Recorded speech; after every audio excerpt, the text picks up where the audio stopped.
Når man maler, benytter man et ordforråd, som er visuelt og symbolsk. At arbejde med symbolerne, som er farver, former og kompositioner, forandrer os. Symbolerne er aktive, de producerer tanker, og de arbejder i vores dybde. Da jeg malede en selvportræt til ære for Frida Kahlo, startede jeg den serie selvportrætter med chokker. Jeg brugte symboler som en slags ordforråd for at fortælle ting, som jeg ellers ikke udtrykker i mine billeder. Jeg fortæller om at være maler, men også om at være kvinde, om mit forhold til min krop, om indre kampe, jeg ikke selv er bevidst om, men som træder frem i disse billeder. I selvportrætterne fortæller jeg om mig selv, men det er også selvportrætterne, som fortæller mig om min indre, ubevidste historie.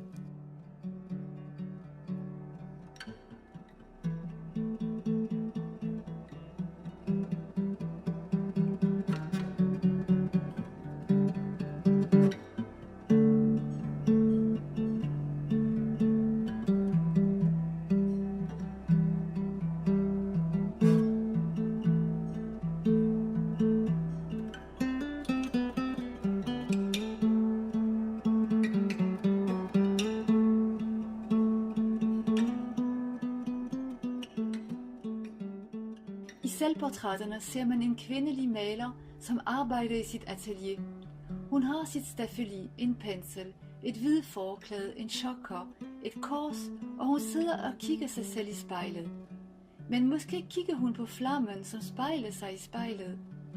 Man ser i baggrunden nogle bøger med en olielampe og et trækors. De elementer kan man finde i et berømt billede af Georges de la Tour, som man kan se i Louvre blandt andet, og det hedder Maria Magdalena med lygten. I det billede mediterer Maria i en slags klostercelle i mørke og stilhed. Hun er fredelig, men korset og pisken viser, at hun er et angrende person. Maria og lyset kommunikerer sammen igennem spejlet. Maleren søger sig selv i sit arbejde, men hun søger også efter lyset. Lyset er et hovedemne i selvportrætterne.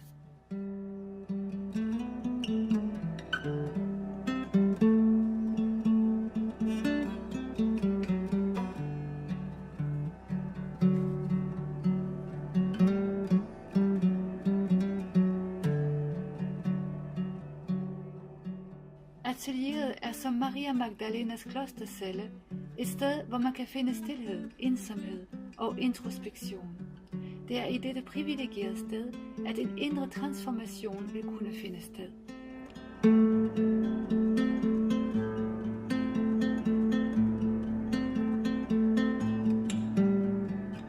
Det er et atelier, hvor kunstneren arbejder.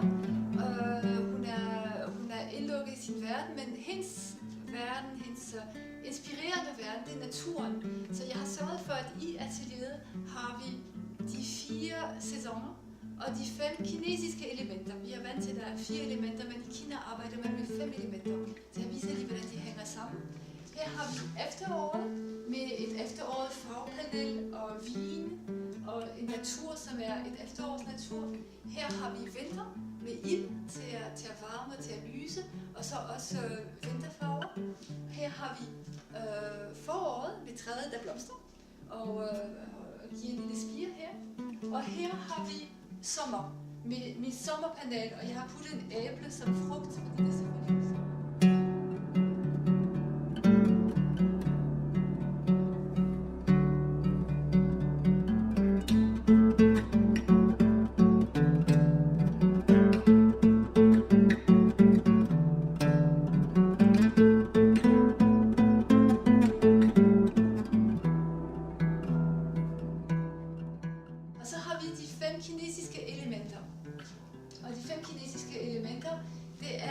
Jeg viser dem lige.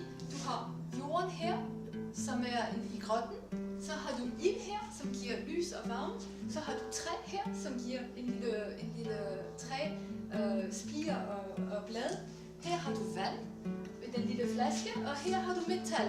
Fordi de fleste, de fleste farver, som vi arbejder med, de er lavet af metal. I hvert fald naturfarverne, som kommer fra jorden, som for eksempel okker og sienna okker. Den metal, der er her, det er guldokker, og så er det også kniven, som vi har her, som er i metal. Så vi ser lige, hvordan de hænger sammen. Du har her en gyldne trekant, som er behegnet på en særlig måde med en stor vinkel, en lille vinkel, som gør, at vi har den gyldne schiffer, der kommer frem. Det er en gyldne trekant. Og med den gyldne trekant kan man lave en stjerne med 5 greb. Det er en slags pentagram eller sådan noget lignende. Og det er det, som kineserne har tænkt over for at organisere de 5 elementer på en meget spændende måde, fordi selve tegningen viser, hvordan elementerne er aktive og dynamiske med hinanden. Du har for eksempel træet her, som giver ild selvfølgelig, som er nær ilden. Og træet her bliver ernæret af vand, altså vokser med vand. Og træet her vokser med metal, han bliver også ernæret af metal. Og træet her vokser i jord. Så der er sådan nogle bevægelser inden for den der trekant. Og du har for eksempel træ, og nu putter jeg det sådan her. Metal og træ, som hænger sammen her. Og på den anden side har du metal, der kommer her. Nu skal jeg sige metal, det var ild, træ, metal. Her har du træ, vand, jord, hinanden. Her har du metal, vand, ild. Og her har du jord, metal, træ, og jeg tror, jeg måske har glemt den her, jord, ild og vand. Det var sådan, det hænger sammen.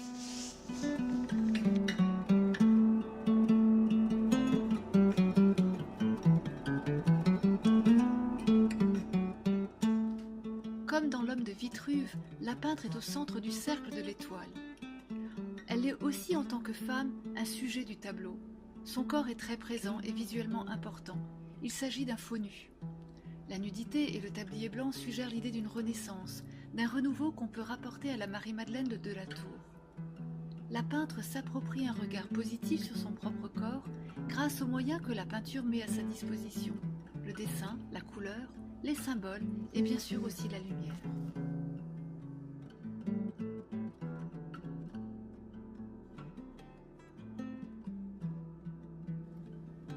Elle tient en sa main droite un petit pinceau fin qui sert à dessiner et en sa main gauche un grand spalter qui permet de poser des aplats de couleurs. Le tableau est tout entier structuré autour d'une opposition entre le dessin et la peinture.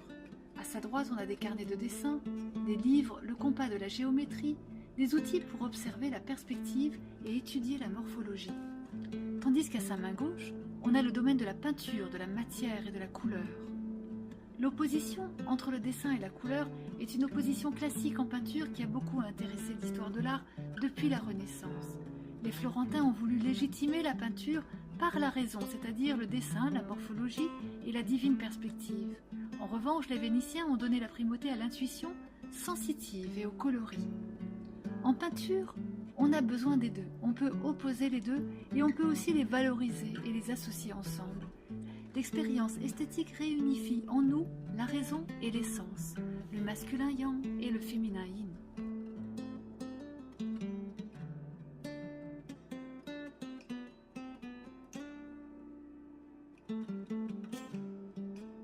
Continuons la visite de l'atelier où les allusions aux passions humaines et à la sexualité féminine se multiplient.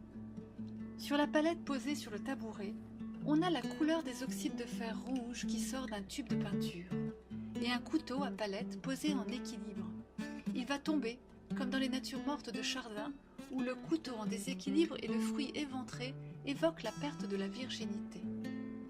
Plus bas, on a des chaussures de sirène à talons hauts avec des écailles de poisson, et sous les souliers, on peut lire 3 lettres, NMT, comme Noli me tangere, ne me touche pas.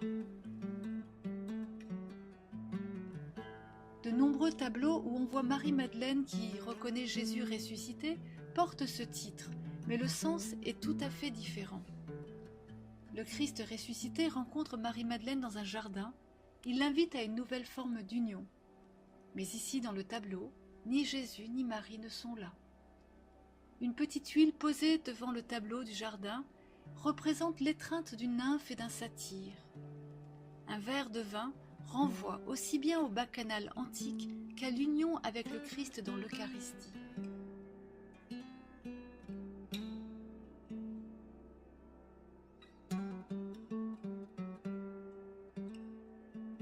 Partout, les passions se croisent et se contredisent, surtout dans le rapprochement du crucifix et du collier à clous, qui évoquent à mon sens des opposés qui coexistent dans l'âme humaine.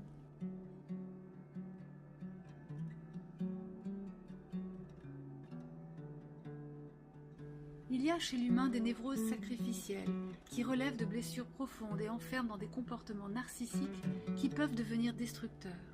Mais il y a aussi, plus profondément, une aspiration à l'offrande gratuite et altruiste qui relève d'une autre forme sacrificielle de l'amour.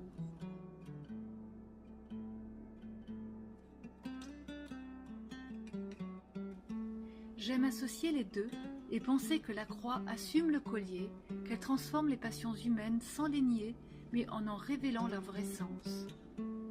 De façon plus incongrue, il y a le petit poisson dans sa bouteille d'eau minérale. Par terre, posé entre les jambes de la peintre, les enfants l'aiment beaucoup, mais il met parfois mal à l'aise. Moi, je le trouve joyeux, et j'imagine qu'il s'agit d'un drôle d'autoportrait caché dans l'autoportrait. La question, bien sûr, qu'on se pose est comment ce petit poisson a-t-il pu entrer dans une bouteille au goulot si petit? Est-ce que c'est parce qu'il a grandi là? La bouteille va-t-elle enfanter un petit poisson rouge quand il sera grand?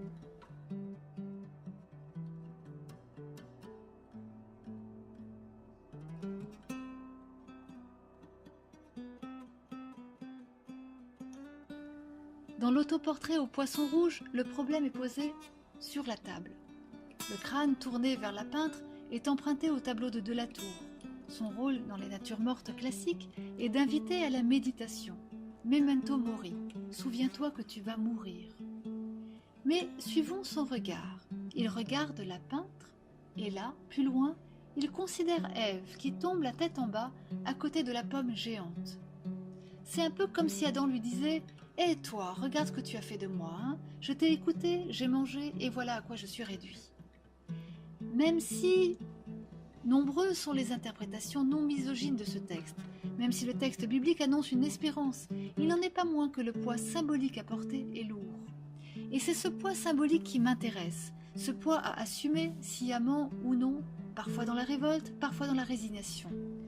Si l'on revient au symbole, peut-on trouver une autre voie que la révolte ou la résignation? Peut-on trouver un sens non littéral qui donne du sens? Depuis les origines des religions, la symbolique féminine est relative à la vie humaine, terrestre, et à la fécondité, tandis que le masculin renvoie à la vie divine. Mais très tôt, le féminin sera aussi associé symboliquement à quelque chose de négatif, parce que la femme a un rapport très charnel à la vie. Elle est associée à la matière et au corps.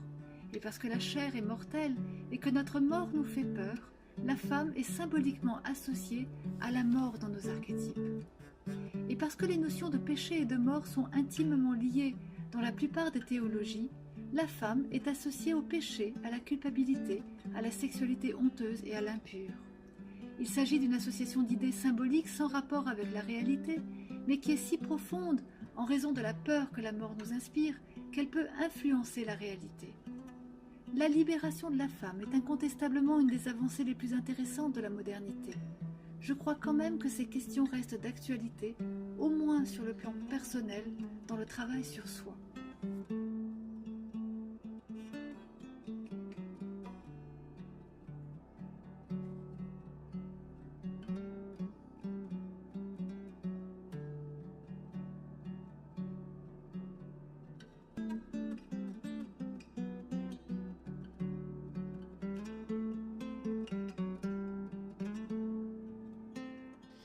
L'emploi des symboles permet un langage ouvert car ils ne sont pas enfermés dans des définitions. Les images qu'ils emploient sont riches de sens. C'est une fonction des rites, des mythes, mais aussi de l'art de permettre à l'inconscient de s'exprimer et de se conscientiser au moyen de ce vocabulaire imagé. Prenons un exemple.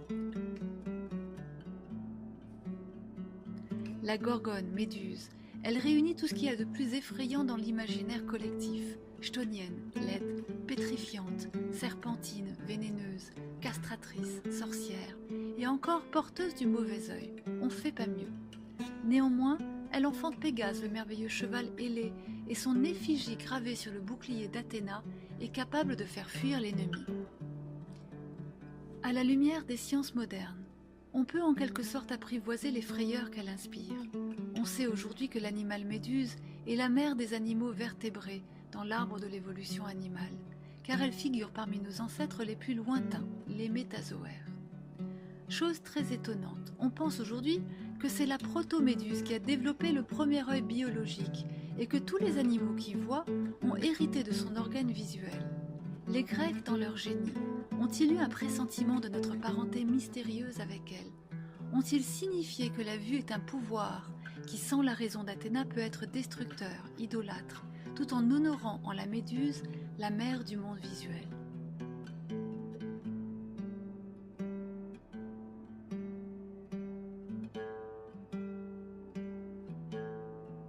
Sans relever de la polémique politique, il y a incontestablement une dimension féministe relative au travail avec les images et les symboles, car c'est au fond de l'identité humaine, au-delà de la conscience, qu'on trouve les fractures qui divisent les sexes.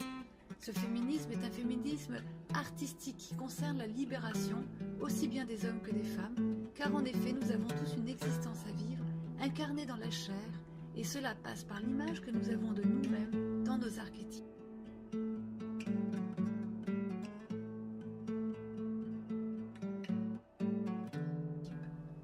Je crois que c'est la raison profonde de l'importance du nu féminin dans l'histoire de l'art. Il y a bien sûr un art érotique qui a pour simple but de plaire, de vendre, d'exciter. Mais il y a aussi un art du nu dont la fonction naturelle est de libérer le regard de toute forme de puritanisme dans son approche du féminin. Cet art ne chosifie pas le corps de la femme, il ne l'utilise pas, il ne le domine pas, mais il en révèle la beauté pure et permet une profonde réconciliation avec lui et à travers lui, avec le corps en général.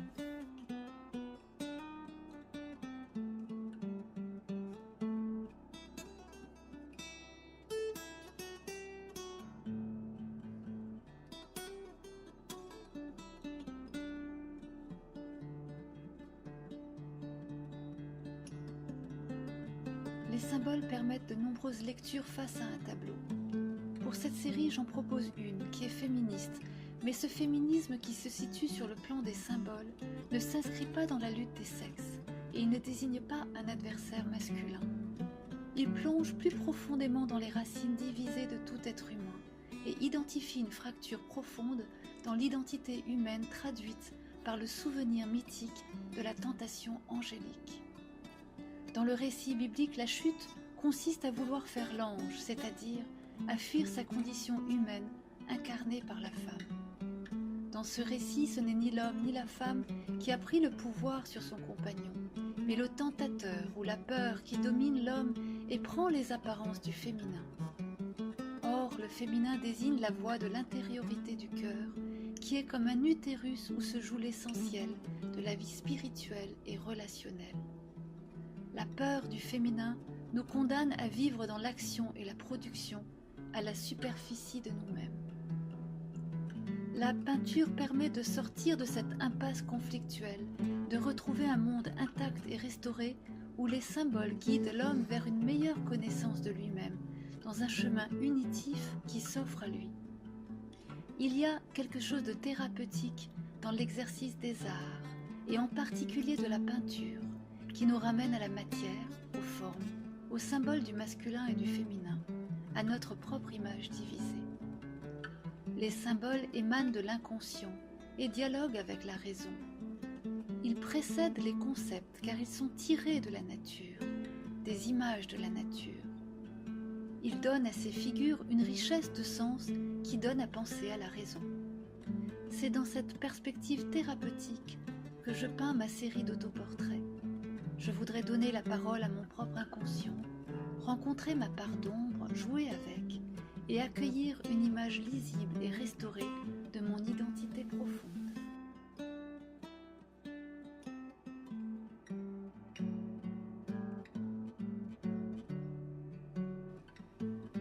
Dans cette image, la femme est enfermée dans un cadre trop petit et son corps est lié à plusieurs endroits. Elle entre dans un mouvement. Sur son tablier est posée une pomme rougeoyante qui ressort dans la grisaille du tableau. De cette pomme, on peut suivre un ruban noué qui serpente jusqu'à son coude, comme au talon d'Adam. Son bras tient un pinceau qui pointe vers le cœur situé au centre géométrique du tableau.